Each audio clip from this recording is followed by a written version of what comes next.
All right, so this is round two of Sevi and I's match. Definitely, so the last game we had a legal rook move, which we both forgot about.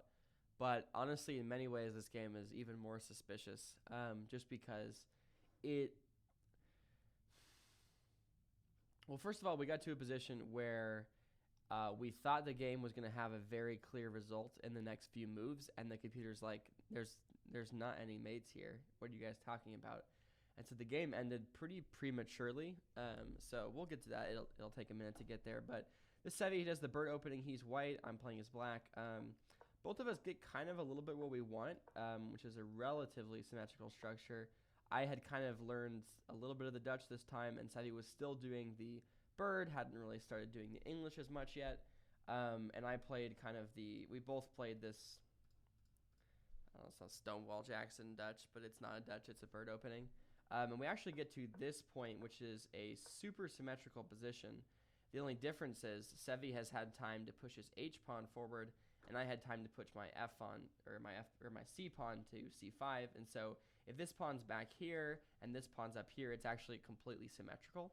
So we get to a funny point where basically the engine is screaming at Sevi to play D3 like literally every move. Well, it was at least, and then a bunch of trades happen. And I technically get up a pawn. Things get traded off. And it ends up in this position where technically I have a pawn, but it gives me a like 1.9, 1.8 advantage because of the fact that this knight is really good. And there's no immediately good way to deal with it. Obviously, you can't play knight g3 because I can just take it. Other way to kick it off is this. But that's obviously not great because while it does get rid of the knight or force some kind of exchange,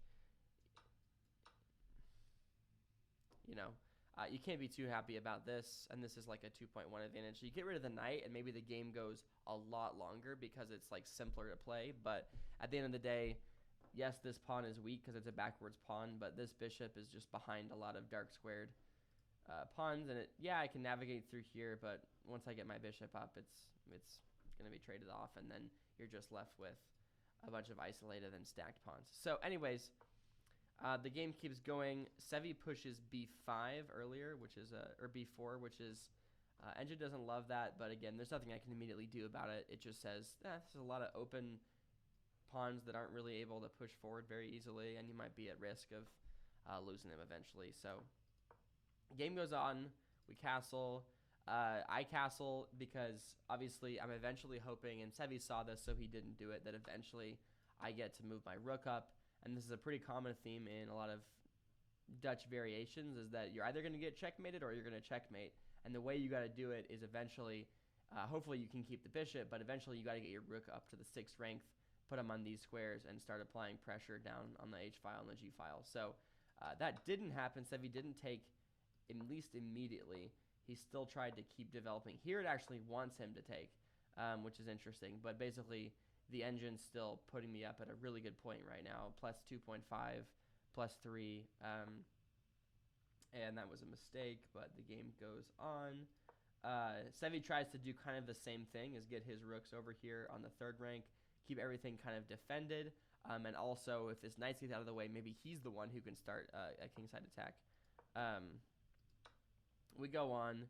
He finally takes. I take with the rook, and now we kind of both have gotten what we wanted in a different sense. He's going to get his knight just to harass, so I can never like leave very easily, and I got to be careful if I go over here and all of that.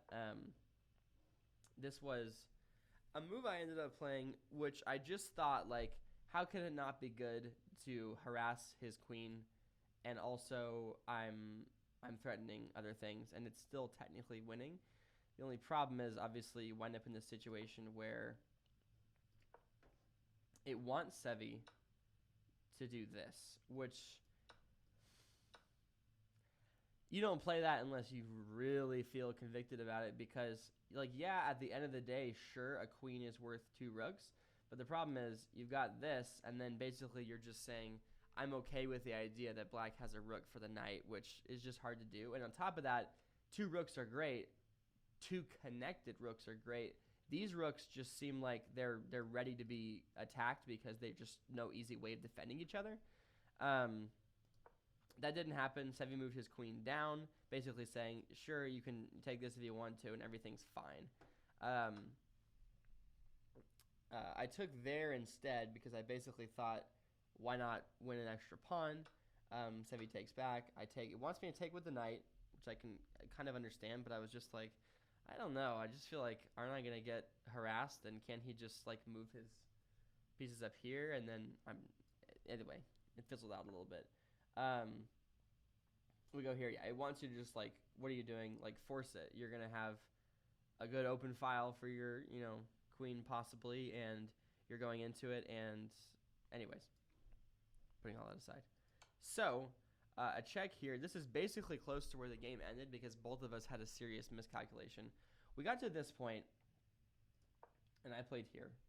And there's some potential of moving over here and taking and triple, double, quadruple checkmates. And while it is winning, it's like +4 for black. I think both of us miscalculated and both of us thought that it was checkmate, basically. And so what we thought is you do queen like any move.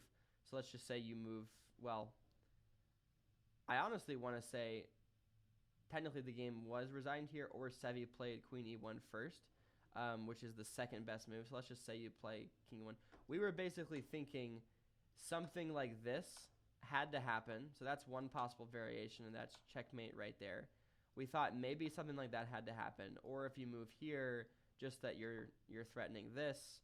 And so eventually, we're going to get in some situation. It says, the problem is I think both of us missed the importance of this move right here, which is like excellent.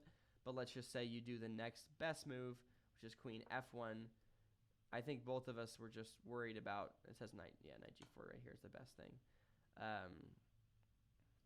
Moves go on, that's a forced move, basically. And then maybe we'll just push through, or maybe there's some kind of crazy like triple attacking the funny thing is there's not any of those things.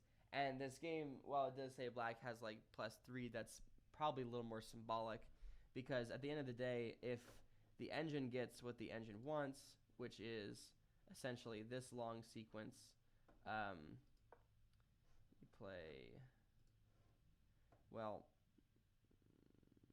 I guess queen e1's fine. Let's just go with that one.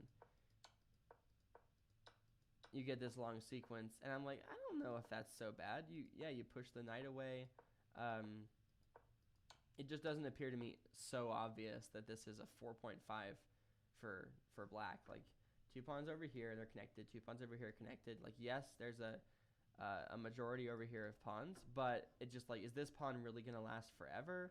And then can I get some trade where, let's just say that's actually a decent move, but isn't there some position, this is 1.2 because b5 is a mistake, but that's just, I think, more realistic to the game, is that there's going to be some situation where it's not as simple as just crushing white with black. So Sevi resigned at this point in the game, but it probably should have kept going, and so now the match is 1.5 to half.